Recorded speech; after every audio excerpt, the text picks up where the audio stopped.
Hi friends, welcome back to Sreyash Academy. I'm going to explain you some errors. Friends, now I will tell a story to you.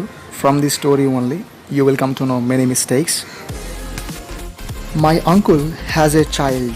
మా అంకుల్కి ఒక child ఒక పాప కానీ బాబు కానీ అంటే చైల్డ్ ఉన్నారు. Child is a singular form. Do you know that? Child is a singular.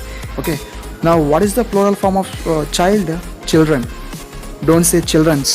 We don't have children's, that word in English. చాలామంది 5 children's 6 children's అని యూజ్ చేస్తుంటారు. కాదండి, 5 children 4 children 3 children 2 children అని యూజ్ చేయాలి. ఓకేనా?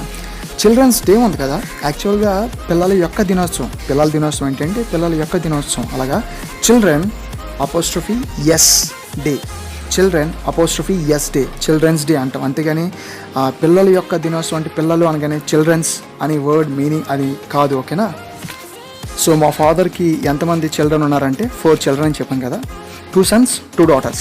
2 sons 2 daughters. My father has a son. My father has 2 sons. My father has a daughter. My father has 2 daughters. అంటే ఏంటి? Plural చేయాలంటే ఏం చేస్తున్నాం? సన్కి అయితే ఎస్ యాడ్ చేసి సన్స్, డాటర్కి అయితే ఎస్ యాడ్ చేసి డాటర్స్ అంటున్నాం కదా. సన్ డాటర్ అనేవి ఏంటంటే నౌన్స్ కదా. సాధారణంగా నౌన్స్ సింగులర్వి ప్లూరల్ చేయాలంటే ఏం చేయాలంటే ఎస్ యాడ్ చేయాలి. ఇది మీ అందరికీ తెలిసిన విషయమే. అయితే కొన్ని కాంపౌండ్ నౌన్స్ ఉంటాయండి. కాంపౌండ్ నౌన్స్ అంటాం. కాంపౌండ్ నౌన్ అంటే ఏంటంటే ఒక్క నౌన్లోనే మనకి 2 or 3 words కొంచెం ఎక్స్ట్రా వర్డ్స్ ఉంటాయి. ఓకేనా? For example son in law, son in law, daughter in law, daughter in law, father in law, father in law, mother in law, mother in law. చూసారు, ఇవన్నీ compound nouns. Compound nouns ఏంటంటే అందులో కొన్ని words ఎక్కువగా ఉంటాయి. సింగులర్గా కాకుండా, అంటే single word కాకుండా ఎక్కువ వర్డ్స్ ఉంటాయి కాబట్టి వాటిని కాంపౌండ్ నౌన్స్ అని సింపుల్గా చెప్పుకోవచ్చు. So my father has 4 children, right? 4 children, 2 daughters 2 sons. ఇప్పుడు ఈ 2 sonsకి మ్యారేజ్ అయిందనుకోండి, వాళ్ళకి వైఫ్ రావాలి కదా ఒక్కొక్కరికి. సో వైవ్స్ వస్తారు. వైఫ్కి ప్లూరల్ ఫామ్ ఏంటంటే వైవ్స్, WIVES, వైవ్స్ అంటాం. వైఫ్కి ప్లూరల్ ఏంటి? వైవ్స్. ఇప్పుడు 2 sonsకి వైవ్స్ వస్తారు కదా, వాళ్ళు ఫాదర్కి ఏమవుతారంటే కోడలు అవుతారు. కోడలు ఇంగ్లీష్లో ఏమంటాం అంటే daughter in law, daughter in law.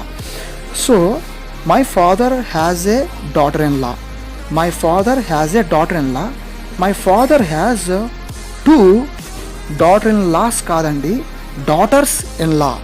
అంటే ఏంటి ఇక్కడ? ఈ ఎప్పుడైనా కాంపౌండ్ నౌన్లోని మెయిన్ నౌన్ ఏదంటే దాన్ని తీసుకొని, మెయిన్ వర్డ్ ఏదైతే ఉందో దాన్ని తీసుకొని దానికి ఎస్ యాడ్ చేయాలి తప్ప చివరి యాడ్ చేయడం కాదు. జనరల్గా నౌన్స్ని ప్లూరల్ చేయాలంటే మనం ఎస్ యాడ్ చేస్తాం కదా.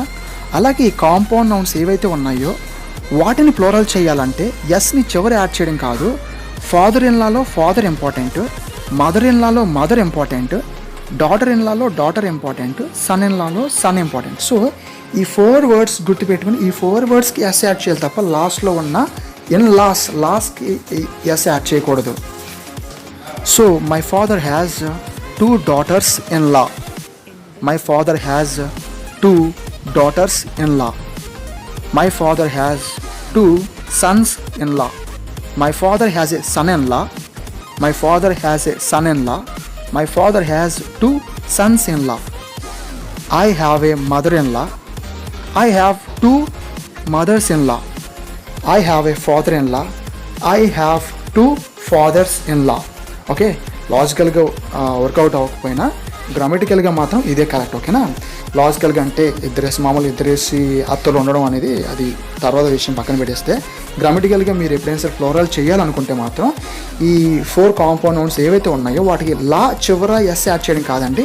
Fathers in law, daughters in law, sisters in law, mothers in law, ఈ విధంగా మెయిన్ వర్డ్ మెయిన్ నౌన్ ఏదైతే ఉందో దానికి ఎస్ యాడ్ చేసి వాటిని ప్లూరల్ చేయాలని చెప్పడం కోసం ఈ విధంగా చెప్పడం జరిగింది. I hope you have understood this class. If you like this video, don't forget to subscribe to our channel and share it with your friends and click on the bell symbol for regular updates. Thank you and have a nice day.